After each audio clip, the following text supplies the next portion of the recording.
மேட்டூர் அணை கட்டப்பட்ட ஆண்டு?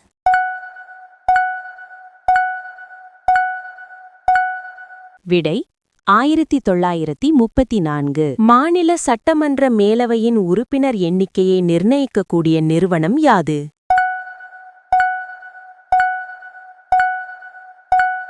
விடை பாராளுமன்றம். நாடாளுமன்ற அமைச்சரவை நீடிப்பது இவரது ஆளுமையால்.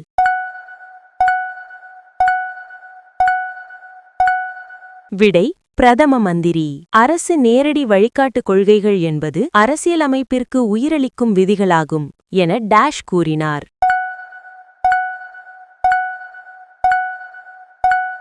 விடை எல்.எம். சிங்வி. பின்வருவனவற்றுள் எந்த அடிப்படை உரிமை சட்ட உரிமையாக மாற்றப்பட்டது?